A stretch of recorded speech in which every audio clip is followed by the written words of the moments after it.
Good morning friends. आजच्या या भागामध्ये आपण लोकसंख्या भाग 2 मध्ये भारत व ब्राझील या दोन देशातील लोकसंख्येचा अभ्यास करत आहोत. लोकसंख्येची रचना या अनुषंगानं आपण भारत व ब्राझील या दोन्ही देशातील लोकसंख्येचं स्वरूप नेमकं कशा प्रकारचं आहे. लोकसंख्येची रचना म्हणत असताना लोकसंख्येत स्त्रियांचं प्रमाण किती आहे, पुरुषांचं प्रमाण किती आहे, विविध वयोगटातील लोकसंख्या किती आहे, त्यासोबतच लोकसंख्या वाढीचा दर किती आहे, लोकांचं सरासरी आयुर्मान किती आहे, साक्षरतेचं प्रमाण किती आहे, अशा वेगवेगळ्या अंगानं लोकसंख्येचा अभ्यास करणं म्हणजे लोकसंख्येची रचना होय. आणि या भागामध्ये आपण या सर्व घटकांचा, कारण आपण जेव्हा गुणवत्तापूर्ण लोकसंख्या हा शब्द प्रयोग करतो त्यावेळेस लोकसंख्येच्या या सर्व बाबींचा तपशीलवार अभ्यास होणं अतिशय आवश्यक आहे. चला तर मित्रहो, सुरुवात करूया ब्राझील व भारत लिंग गुणोत्तरापासून. आता पहिला प्रश्न आपल्या मनामध्ये येतो तो म्हणजे लिंग गुणोत्तर म्हणजे काय. याचं उत्तर असं देता येईल की लिंग गुणोत्तर म्हणजे एखाद्या प्रदेशातील दर हजारी पुरुषांच्या तुलनेत असलेली स्त्रियांची संख्या म्हणजे लिंग गुणोत्तर होय. दोन्ही देशाच्या संदर्भात लोकसंख्येची काही ठळक वैशिष्ट्ये पाहत असताना या दोन्ही देशांच्या लिंग गुणोत्तराच्या बाबतीत आपल्याला काही भौगोलिक स्पष्टीकरण देता येतं. या संदर्भात एक आलेख पुढे दिलेला आहे. त्या आलेखाचं ॲनालिसिस जर केलं, या आलेखाचं ॲनालिसिस केल्यानंतर आपल्याला असं आढळून येईल की या आलेखामध्ये ब्राझील व भारत या दोन्ही देशांचा लिंग गुणोत्तराचा हा आलेख आहे. आणि या आलेखावरून आपल्याला असं लक्षात येतं की ब्राझीलमधील स्त्रियांचं प्रमाण पुरुषांपेक्षा नेहमीच जास्त राहिलं आहे, तर भारतात मात्र हे प्रमाण नेहमीच कमी राहिलेलं आहे. दोन्ही देशांच्या बाबतीत विचार केला असता गेल्या अनेक दशकात ब्राझीलमध्ये लिंग गुणोत्तर 1000 पेक्षा जास्त राहिलेला आहे. आणि ब्राझीलच्या लिंग गुणोत्तराचा विचार करता या देशातील स्त्रियांची संख्या ही 2001 पासून पुरुषांच्या संख्येपेक्षा झपाट्यानं वाढत असल्याचं आपल्याला दिसून येतं. म्हणजे 2001 पासून स्त्रियांच्या संख्येमध्ये लक्षणीय वाढ झाल्याचं आपल्याला पहिल्या ग्राफवरून निदर्शनास येतं. तर भारतात पुरुषांची संख्या स्त्रियांपेक्षा जास्त आहे. भारतात गेली कित्येक दशके लिंग गुणोत्तरात चढ उतार झालेला पाहावयास मिळतो. 1951 नंतर भारतामध्ये लिंग गुणोत्तरात थोडी किंचित वाढ झालेली आहे, पण ती तेवढी जास्त प्रमाणात झालेली नाही आहे. म्हणजे भारतामध्ये स्त्रियांचं प्रमाण हे पुरुषांपेक्षा नेहमीच कमी राहिलेलं आहे. या ठिकाणी काही प्रश्न तुमच्या अभ्यासासाठी दिलेले आहेत, हे नेहमी लक्षात ठेवा.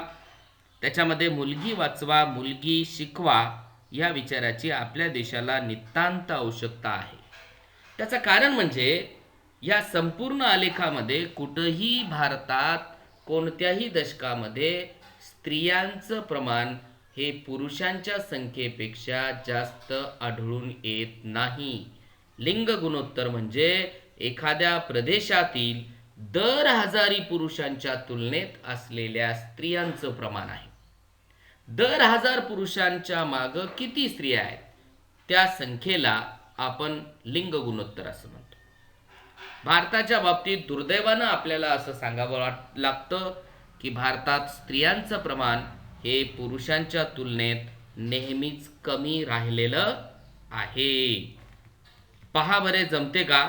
एखाद्या प्रदेशात लिंग गुणोत्तर कमी असल्यास त्याची काय कारणं असावी? साहजिक आहे, भारताच्या बाबतीत जर विचार केला तर भारतामध्ये असलेलं निरक्षरतेचं प्रमाण, लोकांमध्ये असलेलं अज्ञान, कुटुंब नियोजनाविषयी असलेलं अज्ञान किंवा कुटुंब नियोजनाची पुरेशी साधनं जर उपलब्ध नसतील तर या सर्व कारणांमुळं स्त्रियांचं प्रमाण कमी राहिलेलं आहे. भारतातील समाज हा पारंपरिक समाज राहिलेला आहे आणि या पारंपरिक समाज व्यवस्थेमध्ये पुरुष प्रधान संस्कृती आपल्या देशामध्ये आहे. पुरुष प्रधान म्हणजे always the head of family is the male. पुरुष हा कुटुंबाचा प्रमुख असतो. पुरुषाला सर्व अधिकार असतात. पुरुषाकडं सर्व मालमत्ता आणि सर्व प्रकारचे अधिकार दिल्या गेलेले आहेत आणि त्या तुलनेमध्ये स्त्रियांना मात्र समाजात नेहमीच दुय्यम स्थान राहिलेलं आहे. त्यामुळं स्त्रियांच्या मनोवृत्तीचा किंवा स्त्रियांच्या बुद्धिमत्तेचा जेवढा विकास व्हायला पाहिजे या देशामध्ये झाला नाही. पुरुषप्रधान संस्कृती असल्यामुळं मुलगा होणं हे आपल्या वंशाचा दिवा आहे. या विचारातून मुलगा होणं हे या समाजामध्ये चांगलं लक्षण मानल्या गेलेलं आहे. फार नाही, 2000 पूर्वीचा भारतातील काळ जर बघितला तर काही राज्यांमध्ये मुलींची हत्या केली जात होती. याला स्त्री भ्रूण हत्या असं म्हणतात. म्हणजे मुलगी जन्माला आली की दुःखाला कारण झालं असं समजल्या जात असायचं आणि मग तिला एखाद्या दुधाच्या बकिटामध्ये वगैरे बुडवून मारल्या जात असायचं. एवढी क्रूर प्रवृत्ती या देशामध्ये आपल्याला आढळून येते स्त्रियांच्या बाबतीत आणि त्यामुळं हळूहळू या देशामधील स्त्रियांचं प्रमाण हे पुरुषांच्या तुलनेमध्ये कमी कमी होत गेल्याचं दिसून येतं. भारतात पुरुषांची संख्या ही स्त्रियांपेक्षा जास्त आहे. अशीच परिस्थिती भारतातील इतर सर्व राज्यांमध्ये आहे का ते शोधा. तर त्याचं उत्तर नाही असंच आपल्याला द्यावं लागेल. कारण भारतामध्ये केरळ एक असं राज्य आहे की ज्या राज्यामध्ये पुरुषांचं प्रमाण हे स्त्रियांपेक्षा कमी आहे. म्हणजे दर 1000 पुरुषांमागे स्त्रियांचं प्रमाण जास्त आहे. म्हणजे केरळ या राज्यामध्ये लिंग गुणोत्तर जास्त असल्याचं आपल्यास दिसून येतं. त्यानंतर लोकसंख्येच्या रचनेमध्ये आपण दुसरा घटक अभ्यासणार आहोत. तो म्हणजे ब्राझील व भारत या देशातील वय आणि लिंग मनोरा. होय, वय आणि लिंग हा आलेख थोडासा आपल्याला वेगळा वाटेल कारण याच्यामध्ये जे स्पष्टीकरण दिलेलं आहे ते थोडं वेगळं आहे. लोकसंख्येचे वय आणि लिंग दाखवणारे आलेख आपल्याला अभ्यासायचा आहे. याला आपण लोकसंख्येचा मनोरा असंही म्हणतो. आपल्या देशात मुले किती आहेत, तरुण किती आहेत, वृद्ध किती आहेत हे देखील आपल्याला या आलेखातून लक्षात येतं. एखाद्या प्रदेशातील वय आणि लिंग या संदर्भानं लोकसंख्येचा अभ्यास करण्यासाठी या आलेखाचा उपयोग केला जातो. म्हणजे आपण देशातील विविध वयोगटातील महिला किती आहेत, पुरुष किती आहेत, त्यांची संख्या किंवा टक्केवारी किती आहे हे ओळखू शकतो. लोकसंख्येच्या वय रचनेचा विचार करता ब्राझीलची लोकसंख्या हळूहळू वृद्धत्वाकडे झुकत असल्याचं आपल्यास दिसून येतं. परंतु भारतात परिस्थिती वेगळी आहे. भारतात तरुण वयोगट जास्त आहे. म्हणजे भारताकडे कार्यशील मनुष्यबळ जास्त आहे. वर्किंग पॉप्युलेशन आपण ज्याला म्हणतो. आणि या आलेखावरून आपल्याला असं स्पष्ट करता येतं की या आलेखाकडे जर तुम्ही पाहिलात तर तुम्हाला असं दिसून येईल की दोन्ही देशांमध्ये तरुणांची संख्या खूप मोठी आहे. Means younger generation is always more both in Brazil and India. ब्राझीलचा विचार केला आणि भारताचा विचार केला तर याच्यामध्ये स्त्री आणि पुरुष दोघांच्या बाबतीमध्ये वयोगट जो तरुण वयोगट आहे तो सर्वात जास्त आहे. परंतु भारतामध्ये ब्राझीलपेक्षा मुलांची टक्केवारी जास्त आहे. म्हणजे चाइल्ड पॉप्युलेशन आपण ज्याला म्हणतो ती ब्राझीलपेक्षा भारतात जास्त आहे. आणि ब्राझीलमध्ये 80 वर्षापेक्षा जास्त वय असलेल्या लोकांची टक्केवारी भारतापेक्षा जास्त आहे. याचा अर्थ मोर दॅन 80% जे लोक आहेत ते भारतापेक्षा ब्राझीलमध्ये जास्त आहेत. आणि अशा प्रकारे या वय आणि लिंग मनोऱ्याच्या आधारे आपल्याला वेगवेगळ्या वयोगटातील स्त्रियांचं प्रमाण किती आहे त्यासोबतच पुरुषांचं प्रमाण किती आहे या दोघांचाही अभ्यास आपल्याला या आलेखाच्या सहाय्यानं करता येतो. लोकसंख्येच्या रचनेमधला पुढचा मुद्दा आहे लोकसंख्या वाढीचा दर. कारण कोणत्याही देशाची लोकसंख्या ही त्या देशाची शक्ती मानली जाते. परंतु आज परिस्थिती अशी आहे की भारतामध्ये लोकसंख्येचा एवढा प्रचंड विस्फोट झालेला आहे की जी लोकसंख्या ही या देशाच्या विकासातली एक महत्वाची प्रेरक शक्ती राहिलेली होती ती त्या आता या विकासामधील एक मोठा अडसर मानली जात आहे. परंतु कोणत्याही देशाची लोकसंख्या ही त्या देशाच्या विकासाची अडसर ठरू शकत नाही. कारण लोकसंख्या ही केवळ संख्यात्मक वाढून चालत नाही तर लोकसंख्याचा गुणात्मक दर्जा सुद्धा सुधारला पाहिजे.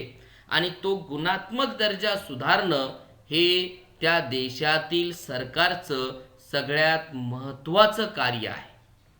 कारण एकदा जर गुणवत्ता सुधारली तर तीच लोकसंख्या तुमच्या देशाच्या विकासातील अडसर न ठरता ती तुमच्या विकासाला एक प्रेरक शक्ती ठरू शकते. पण त्यासाठी तुम्हाला लोकसंख्येची गुणवत्ता वाढवणं आवश्यक आहे.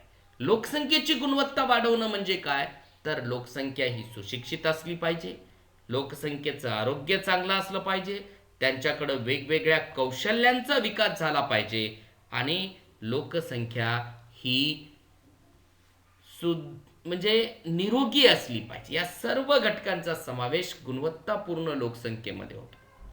आणि लोकसंख्या वाढीचा दर जर बघितला तर तुम्हाला असं लक्षात येईल की या आलेखामध्ये तुम्हाला भारत व ब्राझील या दोन्ही देशातील लोकसंख्या वाढीचा दर दिसून येत आहे.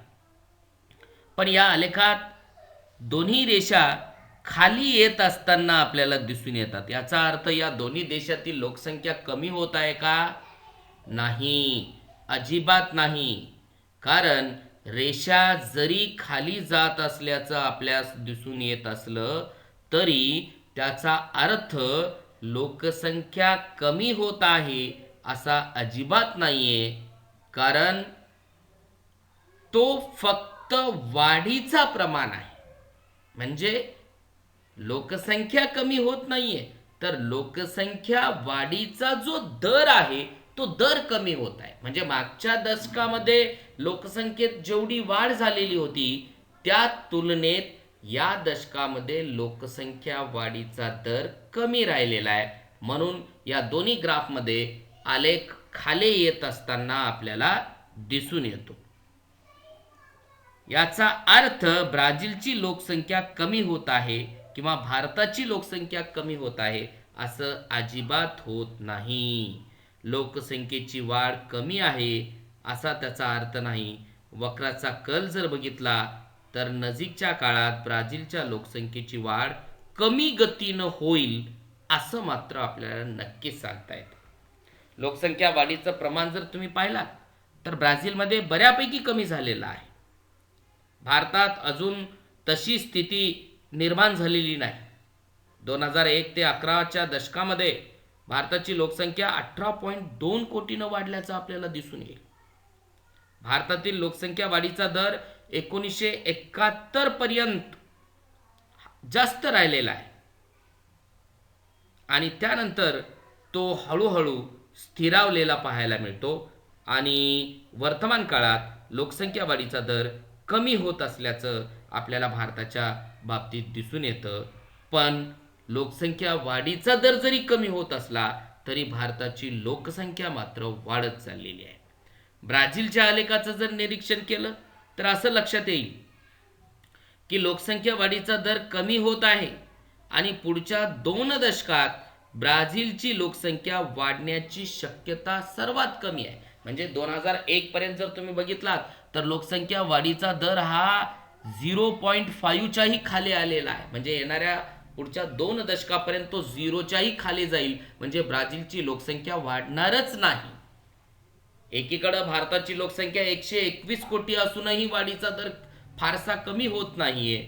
उलट ब्राझीलमधील लोकसंख्या ही फक्त 19 कोटी असताना सुद्धा येणाऱ्या 2 दशकांमध्ये ती सर्वात कमी किंवा लोकसंख्येची वाढच थांबण्याची शक्यता सर्वात जास्त असल्याचं आपल्याला या आलेखाचं निरीक्षण केल्यानंतर लक्षात येईल.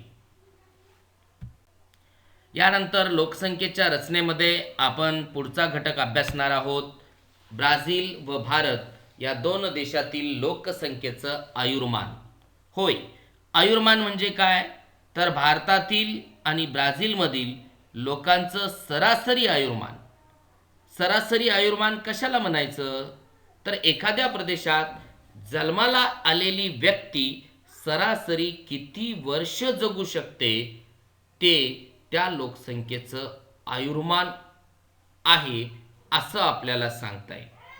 याचा अर्थ एखाद्या प्रदेशात जन्माला आलेली व्यक्ती किती वर्ष जगेल, देशाच्या सरासरी आयुर्मानात जर वाढ झालेली असेल तर ही समाजाच्या प्रगतीचं एक महत्त्वाचं लक्षण मानलं जातं.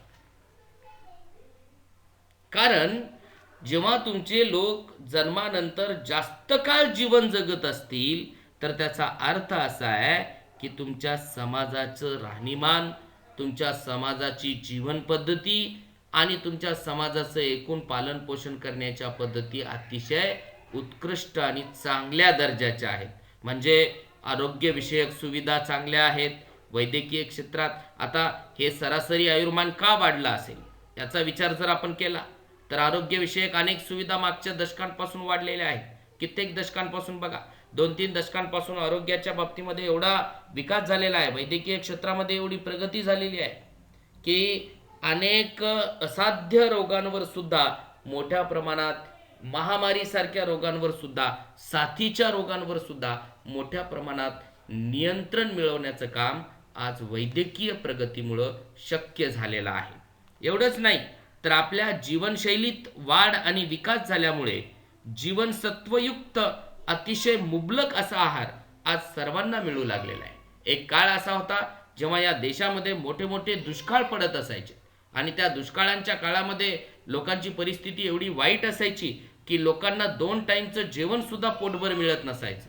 अशा अवस्थेमध्ये कुपोषणाचा प्रकार मोठ्या प्रमाणात वाढल्याचं आपल्याला दिसून येतो. तुम्हाला माहीत असेल जेव्हा इंग्रज या देशातून निघून जात होते त्यावेळेस 1943ला बंगाल प्रांतामध्ये एक भीषण असा दुष्काळ पडलेला होता. या दुष्काळाची तीव्रता एवढी प्रचंड होती की एकट्या बंगाल प्रांतातील 1/3 ऑफ पॉप्युलेशन म्हणजे 1/3 जनता केवळ उपासमारीमुळे मरण पावलेली होती. यावरून आपल्याला असं लक्षात येईल की या देशामध्ये अन्नधान्याचा प्रश्न किती गंभीर आहे आणि त्यानुसार लोकांचं सरासरी आयुर्मान कमी होण्यासाठी हे सर्व घटक जबाबदार असल्याचं आपल्याला दिसून येतं. विकसनशील देशांमध्ये आयुर्मान अजूनही कमीच आहे, परंतु सामाजिक व आर्थिक विकासाबरोबर त्यामध्ये हळूहळू वाढ होत असल्याचं आपल्याला दिसतं. या ग्राफमध्ये ब्राझील व भारत या दोन्ही देशातील लोकांचं सरासरी आयुर्मान दिलेलं आहे. या ग्राफचं बारकाईनं जर निरीक्षण केलं तर आपल्याला असं दिसून येईल की भारतामध्ये सरासरी जन्माला आलेली व्यक्ती 68 वर्ष जगते, तर ब्राझीलचे लोक सरासरी 75 वर्ष जगतात। याचा अर्थ असा आहे की सरासरी आयुर्मानाच्या बाबतीमध्ये भारतापेक्षा ब्राझीलचं आयुर्मान जास्त आहे। 1960ला भारतीयांचं आयुर्मान 41 वर्षापेक्षा कमी दाखवत आहे, पण आता ते वाढत चाललेलं आहे आणि भविष्यातही हळूहळू वाढण्याची शक्यता आहे। आणि अशा प्रकारे आयुर्मानातील वाढ आणि लोकसंख्येची वाढ या दोन गोष्टींचा जर आपण विचार केला तर तुम्हाला असं लक्षात येईल की एखाद्या प्रदेशातील लोकांचं आयुर्मान हे त्या प्रदेशातील लोकसंख्या वाढीचा एक महत्त्वाचा घटक म्हणून त्याकडे पाहिल्या जाऊ शकतं। कारण जेव्हा आयुर्मान कधी वाढते, जेव्हा तुमच्या देशामध्ये आरोग्याच्या सुविधा वाढलेल्या आहेत, जीवनसत्वयुक्त आहार मिळत आहे किंवा त्या संदर्भात सर्व बाबी मिळत आहेत, तेव्हा साहजिकच त्या देशातील आयुर्मान आपोआप वाढायला लागतं आणि आयुर्मान वाढलं की त्या देशातील लोकसंख्या सुद्धा वाढायला लागते आणि अशा प्रकारचा सहसंबंध आपल्याला आयुर्मानातील वाढ आणि लोकसंख्येतील वाढ या बाबतीत सांगता येईल।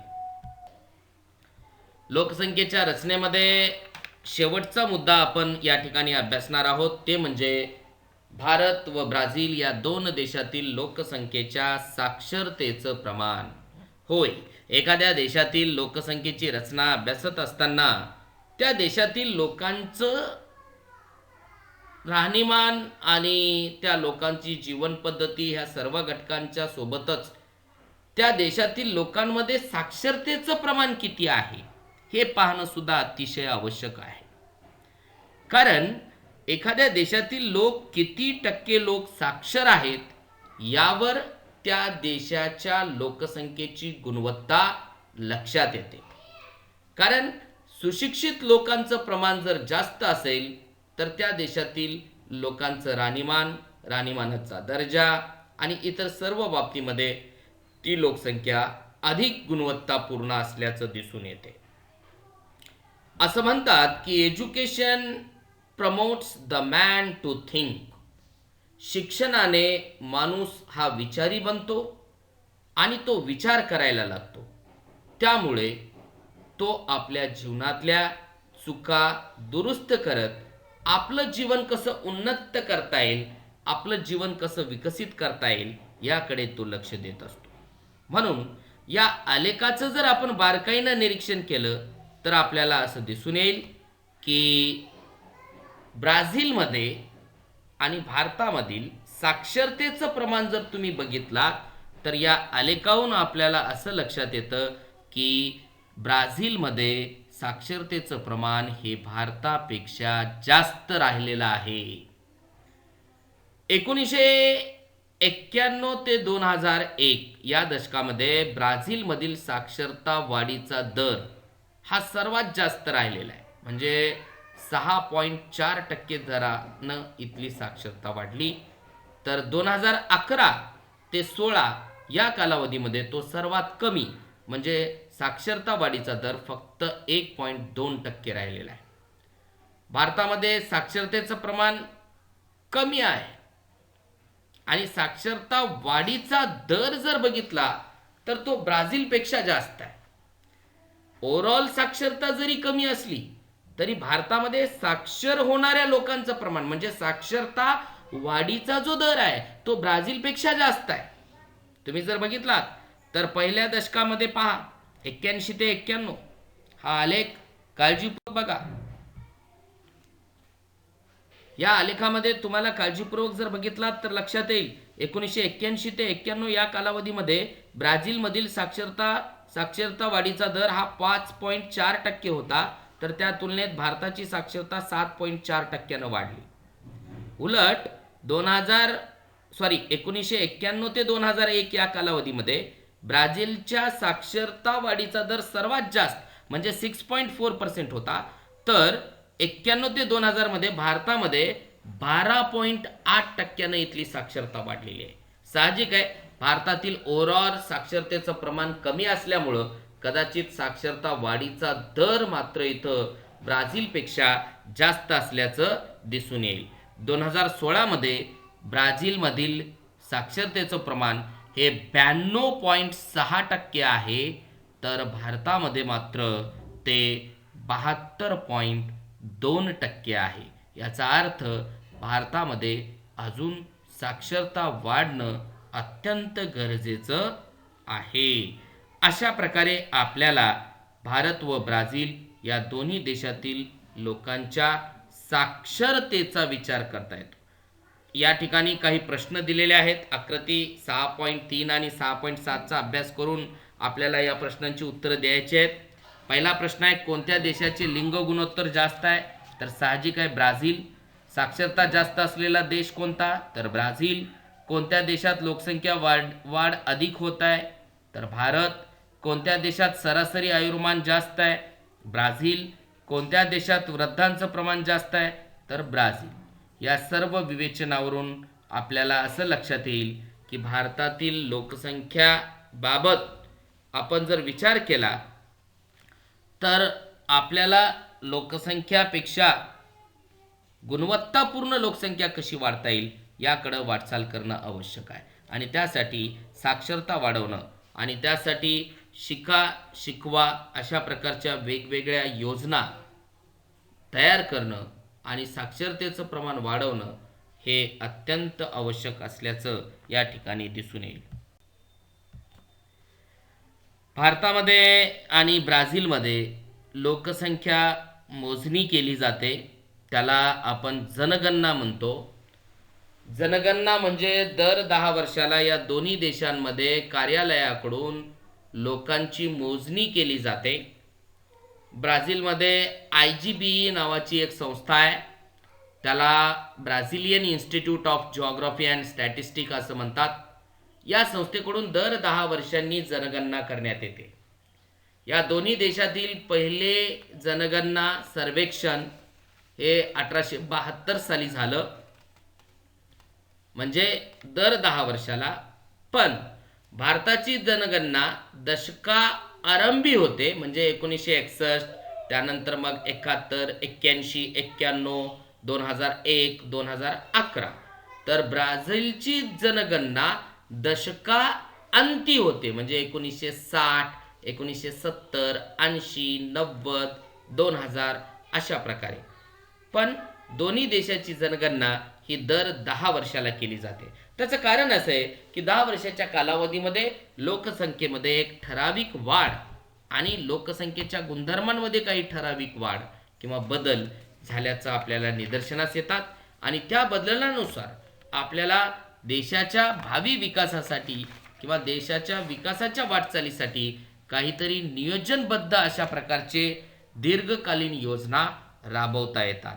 आणि अशा प्रकारे आपण या धड्यामध्ये लोकसंख्येची रचना या अंतर्गत भारत व ब्राझील या देशातील जनगणना, साक्षरतेचं प्रमाण, आयुर्मान ह्या सर्व मुद्द्यांचा अभ्यास केलेला आहे. आणि या अनुषंगानं आपण अशा प्रकारे या प्रकरणाचा शेवट या ठिकाणी केलेला आहे. आणि पुढच्या तासाला आपण मानवी वस्तीबद्दलची माहिती घेणार आहोत. टिल देन सर्वांचं धन्यवाद आणि बाय बाय.